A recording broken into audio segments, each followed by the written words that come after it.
Selamat pagi, Shalom. Saya Bella Tasjawa, mahasiswa Fakultas Kesehatan, Program Studi Keperawatan, Universitas Kristen Indonesia Maluku, tahun 2021.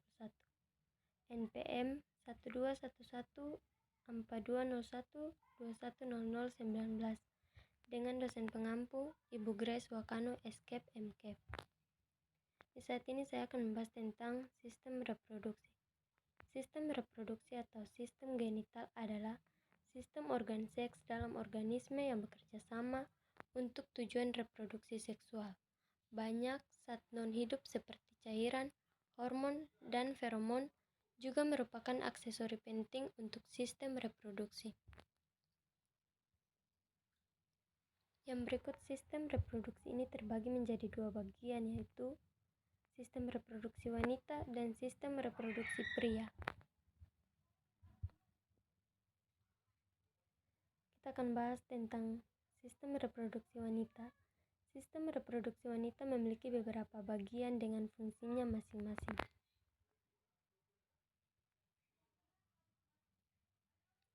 Yang pertama ada vagina. Vagina sendiri merupakan saluran yang menghubungkan serviks atau leher rahim ke bagian luar tubuh.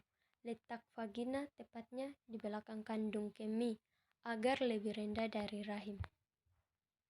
Fungsi vagina. Fungsi organ satu ini adalah sebagai jalan lahir bayi saat persalinan, serta tempat keluarnya darah saat persalinan, serta tempat keluarnya darah juga saat menstruasi. Vagina juga menjadi jalur akses sperma untuk menuju rahim.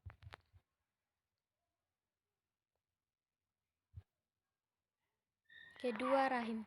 Rahim adalah sebuah organ kecil yang berongga dan berbentuk seperti buah pir. Organ ini berada di antara kandungan kemih dan dubur. Bagian bawah rahim merupakan sebuah saluran yang disebut leher rahim. Leher rahim ini menghubungkan vagina dengan rahim. Fungsi rahim.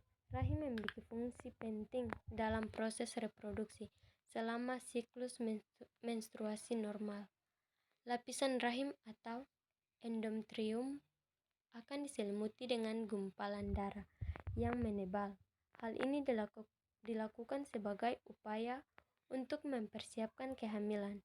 Apabila tidak ada pembuahan, maka gumpalan darah tersebut akan luruh dan keluar melalui vagina. Sambungan dari fungsi rahim. Proses luruhnya darah inilah yang disebut dengan menstruasi. Sebaiknya, jika terjadi pembuahan, maka rahim akan menjadi rumah bagi embrio untuk tumbuh dan berkembang sebelum akhirnya dilahirkan. Ketiga ada ovarium. Ovarium adalah kelenjar kecil berbentuk oval yang berada di sisi kanan dan kiri rongga rahim atas. Fungsi ovarium. Ovarium berfungsi untuk menghasilkan sel telur dan hormon seks wanita seperti estrogen dan progestrogen. Yang keempat ada tuba fallopi. Tuba fallopi adalah dua tabung panjang dan tipis yang membentang dari ujung kanan dan kiri pada bagian atas rahim ke ujung ovarium. Fungsi tuba fallopi. Organ ini berfungsi sebagai saluran untuk sel telur atau ovum. Bergerak dari ovarium menuju rahim. Konsepsi alias pembuahan sel telur oleh sperma terjadi di saluran tuba fallopi. Nantinya sel telur yang berhasil dibuahi di saluran tuba fallopi akan bergerak menuju rahim. Kelima, vulva. Vulva adalah bagian luar dari anatomi vagina yang bisa kalian lihat dengan telanjang. Vulva ini terbagi menjadi 3 bagian, yaitu labia majora, labia minoral, dan klitoris. Labia majora. Labia majora disebut juga sebagai bibir kecil.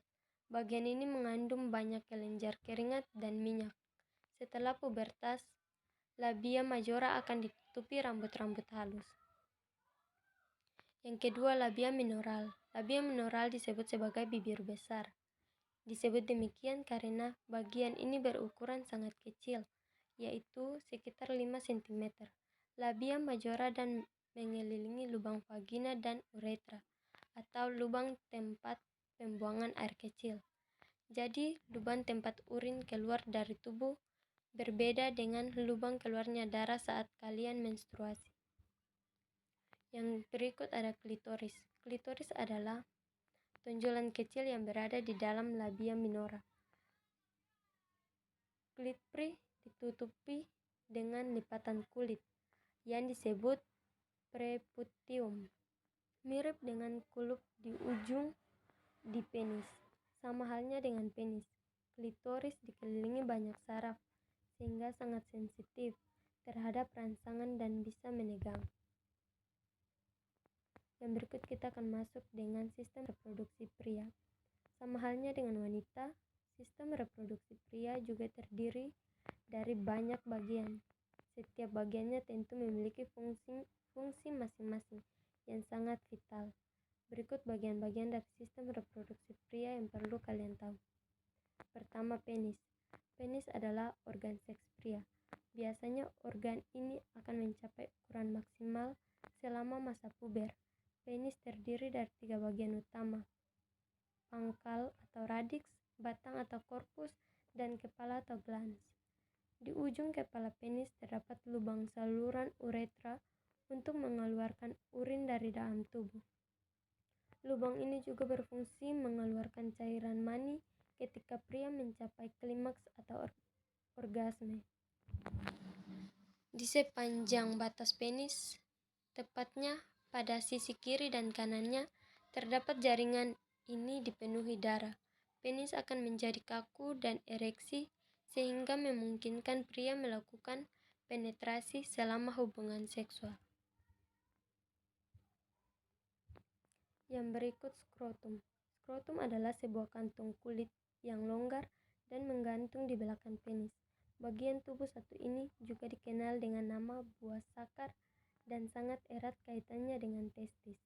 Selain berfungsi untuk membungkus testis, skrotum juga berperan untuk mendukung testis memproduksi sperma normal. Agar pria dapat menghasilkan sperma berkualitas, testis harus berada pada suhu yang tepat, yaitu sedikit lebih dingin ketimbang suhu tubuh. Adanya otot-otot khusus di dinding skrotum memungkinkan testis untuk menjaga suhu optimal bagian produksi sperma. Yang ketiga, testis. Testis atau biasanya disebut sebagian buah sakar, pelir, atau biji kemaluan adalah organ berbentuk oval. Organ ini berada di dalam kantung di sebelah kanan dan kiri bagian belakang penis. Fungsi utama testis adalah untuk memproduksi dan menyimpan sperma serta memproduksi testosteron. Testosteron adalah hormon pria yang bertanggung jawab untuk menghasilkan sperma dan memberikan perubahan pada tubuh selama masa pubertas. Biasanya, testis pria akan melalui tubuh sekitar umur 10-13 tahun. Ketika testis tumbuh, kulit di sekitar skrotum akan berwarna lebih gelap, menggantung ke bawah rambut. Yang berikut cara merawat sistem reproduksi manusia.